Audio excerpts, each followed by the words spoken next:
Líderes do MJC, vamos para o terceiro piso hoje. Restauração e verdade. Restauração, caneta até ruim. Restauração e verdade. Vamos lá. Verdade sem amor é cruel. O amor sem a verdade é sedução. O que? O que significa isso? Que devemos dizer a verdade com cautela e muito amor, se importando com os sentimentos da pessoa. No terceiro andar é onde a transformação começa a acontecer. Até chegar ao batismo, o batismo significa a morte. E aí eu vou explicar o porquê disso daqui. Porque o andar 3 é a restauração, a verdade, dizer a verdade com cautela. É porque depois de a gente passar todos esses dois andares, confiança, relacionamento, a gente vai começar a mostrar Cristo, né? A gente vai começar a pregar, né? A gente vai começar a falar que a pessoa está indo por um caminho, que atitudes, como a pessoa trata a mãe, o pai, né? Aí que começa a acontecer a transformação. Verdade, falar a verdade, mas com amor. Depois eu tenho confiança, um relacionamento. E discipulado é você ter um momento de Bíblia, de estudo bíblico também, ensinar. No segundo andar você já começa a fazer um pouquinho disso, né? Passar um tempo com a pessoa. A tua maneira, discipulado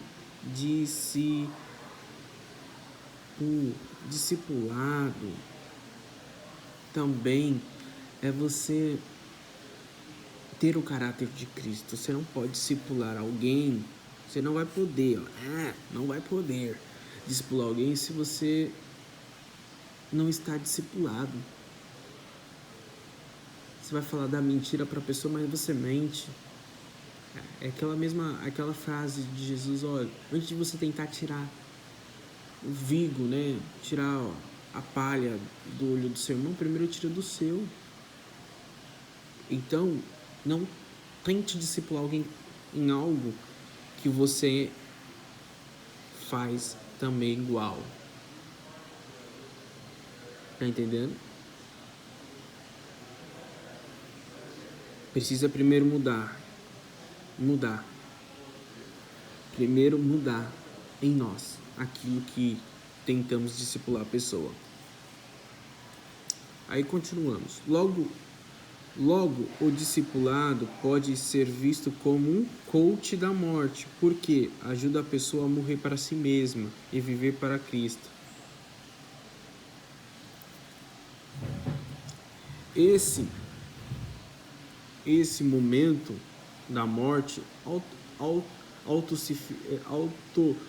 autossuficiência, né?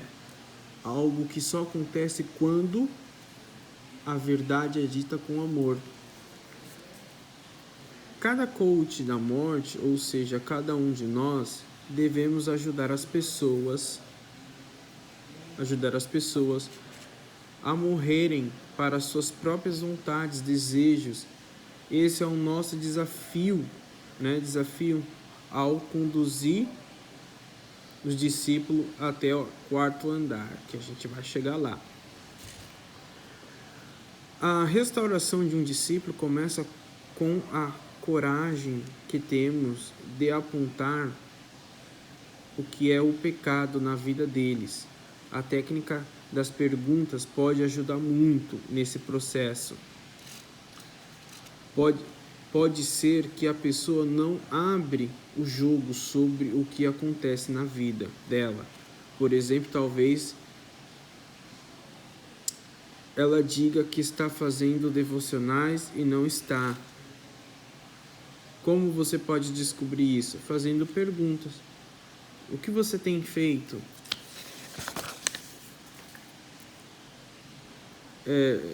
O que você tem feito?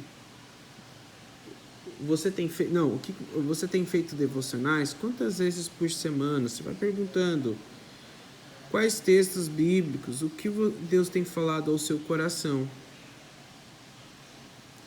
A fazer essas perguntas pode ajudar a pessoa a ver que ela não está bem enquanto ela está, enquanto pensava que está. Então, não tenha medo de fazer perguntas. Não tenha medo.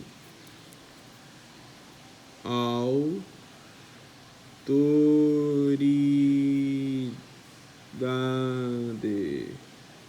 Lembre, amor, quando se derramou amor, você recebe autoridade. Então não tenha medo de fazer as perguntas. Quarto andar. É o melhor andar. Reposicionar e ativar. No último andar, o lugar de ensinar a pessoa a obedecer e guardar os mandamentos de Jesus através do exemplo. Lembrando que a última ordem de Jesus foi: ide e faça discípulos. É necessário treinar as pessoas para que elas ensinem outras também. Líder faz outro líder, tá? Para que continue fazendo discípulos. Dessa forma, elas nunca terão que abandonar o prédio do discipulado, mas descer e subir andares, conduzindo outros discípulos. Paulo ensinou a Timóteo e pediu que ele ensinasse outros homens, que também ensinaria outros homens, como Jesus fez. Venha após mim. Depois vão. As pessoas primeiro são servidas, recebem alimento. Depois elas passam a servir a mesa. Mas isto só pode acontecer através do exemplo. Exemplo de novo.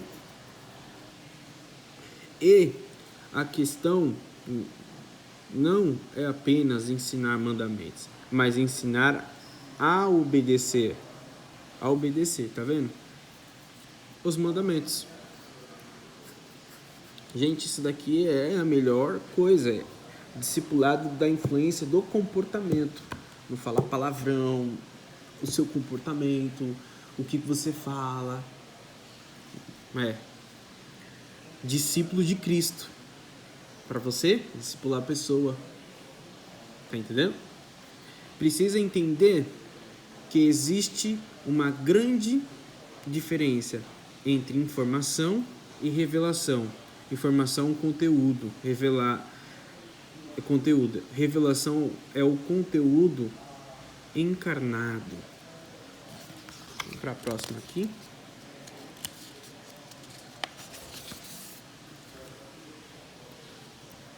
Para ensinar mandamentos, usamos uma lousa, uma câmera, uma ilustração. Isso chama aula, mentoria. Para ensinar a obedecer os mandamentos, precisamos dar exemplo. Tá entendendo? É você passar um tempo com a pessoa lendo a Bíblia, ensinando, olha, isso aqui, ó, que tá escrito aqui, vamos ler a Bíblia junto. Uma coisa é dizer a um marido que como ele deve tratar a sua esposa. Outra coisa é levar ele para a sua casa para que ele veja como você trata bem a sua esposa. É a liderança por exemplo, é discipular por exemplo. Como você dirige o trânsito. Você vai perceber a pessoa, né? Você vai analisar ela dirigindo, ela estando em roda de amigos, ela no trabalho, tá entendendo? É fazendo muitas perguntas, vai conhecendo a pessoa. Então você lidera por exemplo, tá entendendo? Uma coisa é dizer a um marido como ele deve tratar a esposa, outra coisa é levar ele para a sua casa para que ele veja como você trata bem a sua esposa. Liderança, por exemplo, discipulado, por exemplo. Ler e falar a respeito dos mandamentos é uma coisa. Ver praticando os mandamentos é outra.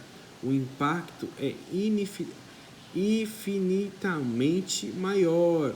Quando Jesus disse: agora vão, faça discípulos.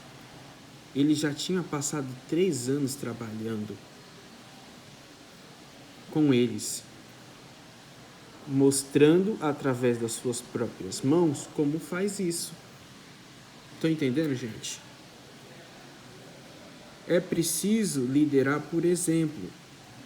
E isso não tem como acontecer sem passar pelo andar do relacionamento. As pessoas precisam estar próximas de você, para ver o que você faz e como faz. Os dois lados da moeda, portanto, são importantes: informação e revelação, teoria e prática, ideia e ação. Por último, enquanto você estiver no prédio do discipulado,